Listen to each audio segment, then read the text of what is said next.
היי, שלום וברכה. לפני מלחמת ששת הימים ב-1967, ראם מולבוביץ' ביקש מכולם לצאת החוצה ולבקש שיניחו תפילין, לזכות את עם ישראל שיניחו תפילין. במיוחד החיילים, זה היה ממש לפני המלחמה. ויצאו במבצע אדיר לכל הגבולות, לכל המחנות, כמו שאולי נשים קצת תמונות, נראה, נזכר בימים האלה. יש פסוק בחומש דברים, וראו כל עמי הארץ כי שם השם ניצב עליך והיראו ממך. על עם ישראל הם רואים את התפילין, מדובר על התפילין, ששם הוויה למעלה משם אלוקים, כמו שכבר דיברנו פה בנושא הזה, שזה למעלה מהזמן והמקום, ואז והיראו ממך יש פחד, וזה גרם באמת, אנחנו יודעים, ניצחון מעל הטבע, ששת הימים. פלא גדול היה המלחמה הזאת. בואו נראה מה זה התפילין האלה, מה קורה, איך זה עובד.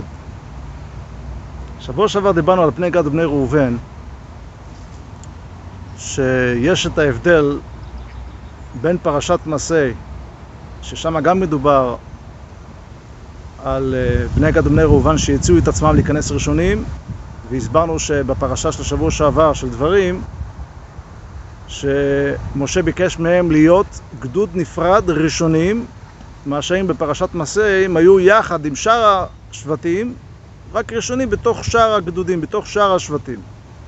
והסברנו את ההבדל שבפרשת מסעי עדיין משה חשב שיש סיכוי שיכנס לארץ, ולכן חשב החזקים יהיו ראשונים ובתוך הגדוד משאר השבטים. מה שאין כן כשהוא נודע לו עכשיו, במיוחד בפרשה, שקדוש ברוך הוא אומר לו תפסיק לדבר ואין שום סיכוי שיכנס לארץ ישראל, וישוע יכניס אותם לארץ ישראל, אז הוא היה צריך ממש להישען על הטבע יותר, שהחזקים הגדולים הם יהיו בגדוד נפרד.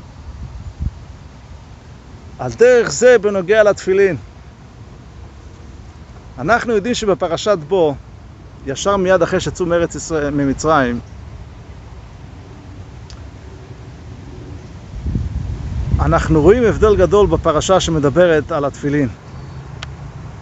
בפרשת בו, ישר אחרי יציאת מצרים, היו רק 2 פרשיות בתפילין, לא 4.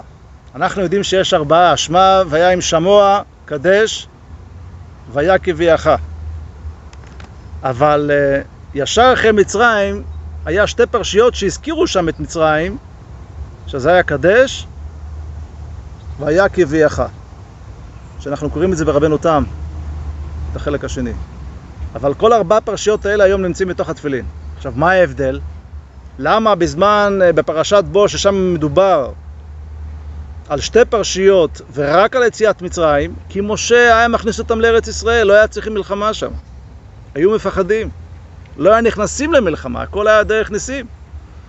אבל אחרי שכבר לא נכנס לארץ ישראל, ואחרי מתן תורה, התווספו עוד 2 פרשיות, שמע והיה עם שמוע, ששם כבר צריך את ההבדל הזה בין זרוע לבין קודקוד, להשתמש בטבע, בכוח. התפילין עושים את הדבר הזה ששייכים במלחמה, להשתמש בכוחות האלה, כי זה זמן אחר.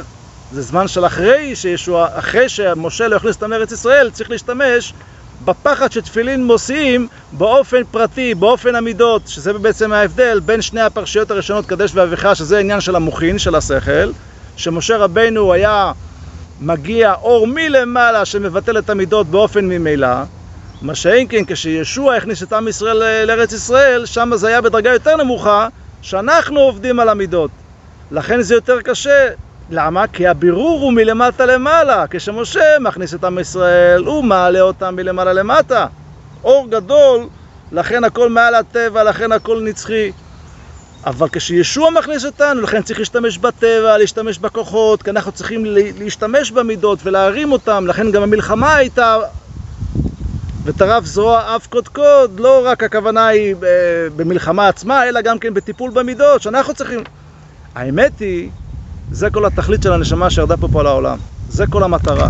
לעבוד ולהתעסק למטה. כי מה החוכמה?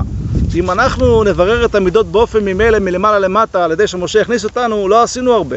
אנחנו רק ביטלנו את המידות, לא שינינו אותם. הרי כל הרעיון שהנשמה יורדת לגוף, להביא דברים מלמטה, מהנפש שבעמית, ולהעלות אותה, להפוך אותה, לא לבטל. לבטל משה יכול, אבל אנחנו צריכים לעבוד מלמטה למעלה. זה הדברים שהנשמה אוספת מפה מעולם הזה. לכן בשורה התחתונה, גם זה שמשה לא יכניס אותנו לארץ ישראל, שעל ידי שישוע יכניס אותנו לארץ ישראל, זה דווקא יוצא מעלה, זה כל המטרה של הנשמה ישרדה דווקא למטה לעולם הזה, כדי למשוך ולעבוד דרך עבודה קשה, לא קשה, אבל זה העבודה שלנו, להרים דברים מפה ולהפוך אותם לטוב. שיהיה לנו קיץ שמח.